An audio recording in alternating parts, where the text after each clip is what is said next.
It's time to get wired and button up. I'm about to show you a mouse with ambition. UTechSmart reached out and asked if I'd do them a solid and push their buttons. And I said, if you want someone for that, go talk to my ex. After all, men are from Mars and women are from Venus. That's this mouse. The UTechSmart Venus gaming mouse rocks a relatively ergonomic body for right-handed users, sporting a total of 18 programmable buttons. Left, right, middle click, DPI up, DPI down, a rapid-fire button, and 12 macro buttons. RGB LEDs on the scroll wheel, macro button matrix, headlights, and booty. A profile switch button at the bottom with a separate compartment for weight tuning, and 2 wide Teflon noodles for feet. The Avago sensor is capable of up to 16,400 DPI, adjustable in steps of 50, with the option to modify the X and Y axes individually. And lastly, you'll find a 1.8 meter braided leash attached to the mouse's snout. In addition to the mouse, you'll find a customer satisfaction card, reading material for the bathroom, a case for storing the 8 included 2.4 gram weights, replacement feet, and an ancient artifact for decapitating your enemies. The software is okay. It'll get the job done, but it could be better in some respects. You've got 5 profiles to work with, each able to sport its own lighting setting. Effects are limited to static and breathing at various speeds, so for those of you who want to taste the rainbow, you may end up disappointed. The color you select is set to every LED in the mouse, except for the DPI indicator, which is locked in red. Macro recording is pretty straightforward. Hit the circle, do your business, and hit the square. Actions can be added, edited, and removed further from there. After using this mouse for a few weeks, I can't find any noticeable complaints with the sensor. Acceleration is available in the software if you want it, but it's easy to disable otherwise. And I didn't have any problems in my RPG or FPS expeditions. The mouse ergonomics are pretty okay. You get a rest area for your thumb and ring finger, and while the mouse feels a little tall, the curve fits my hand nicely. The mouse body itself isn't coated in a soft rubber or plastic like you'd find on most other mice. It's a matte finish, so it doesn't pick up finger crud easily, but it isn't smooth either. It feels kind of like sandpaper, and to be honest, it's actually kind of fun to pet.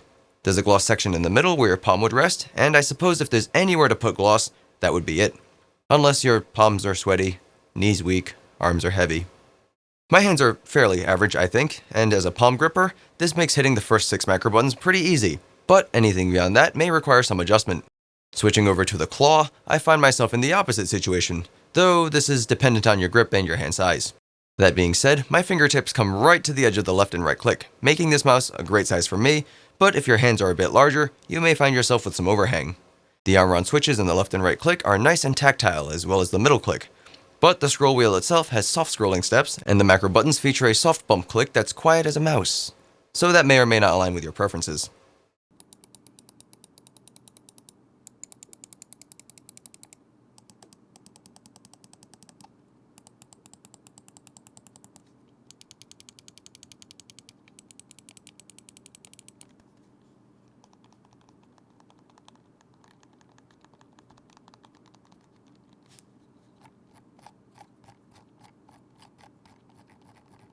My primary concern with mice like these is accidentally triggering the thumb buttons, but that doesn't appear to be a problem here.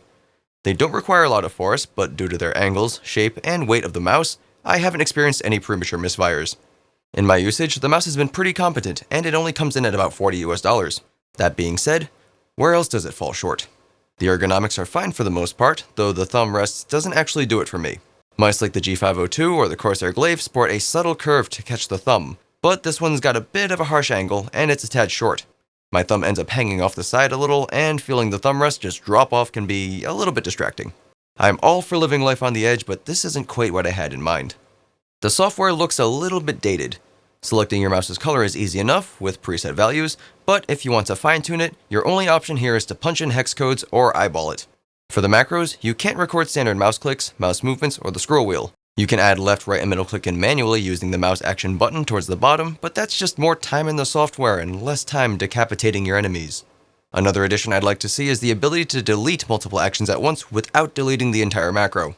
For those of you concerned with your RGB fix, I noticed that the LEDs are bright enough, but the logo zone isn't really evenly lit. Speaking of which, colors may also be slightly inaccurate, as I noticed the headlights don't really match the rest of the body. Additionally, the DPI indicator is stuck in red, so you may as well just toss the G and B out the window. Lastly, this mouse is an advocate of no means no. I have a hard time getting its bottom off when I want to do some tinkering down there. But I don't know many people to fidget with weight tuning often once they find something that they like, so I can't imagine this to be a persistent problem. And lastly, I'm not too sure if this is just a manufacturing defect with my model or not, but I did notice that the middle click needed some breaking in. The stubborn button was pretty tight at first, but after a couple of days of some aggressive fingering, it loosened up real good. So $39 will get you a pretty competitive gaming mouse geared mostly towards MMOs, but you can do other stuff with it if you'd like. You get some okay lighting, satisfying switches, and usable, albeit slightly unfriendly macro software. Big brand names like Razer and Corsair have options for $60 to $70, so while you generally get a more refined experience there, it does come at a premium. Considering the lower price tag and its admirable performance, I'm fairly confident this mouse will be more than enough to MMO any situation you Leroy yourselves into. And so that's all I have to say about that. There's a comment section down there somewhere. Leave me questions if you got them. Thanks for watching. My name is Steven, and I am ALittleDIMM. Bye-bye. It's time to get wired and button up. I'm about to show you a mouse with ambition. I do this thing where I look away sometimes, and I still haven't figured out why yet. After all, men are from Mars and women are from Venus. That's this mouse. The mouse isn't over there. The mouse is down there. I don't know why I did that. The UTechSmart Venus gaming mouse rocks a relatively ergonomic, there we go, RGB LEDs on the scroll wheel, macro button matrix head, hold on. And lastly, you'll find a 1.8 meter braided leash, but it's easy to disable otherwise. But anything beyond that may require some adjustment. That being said, my fingertips yes, that being said, my I don't know what I tried to say there, but it wasn't fingertips. I haven't experienced any premature misfires. I am more proud of that than I should be. You can add left, right, and middle click in manually. Lastly, this mouse isn't, so I can't imagine that oh, I was so close. I'm fairly confident this mouse will be more than enough to, considering the lower price tag and its admirable performance.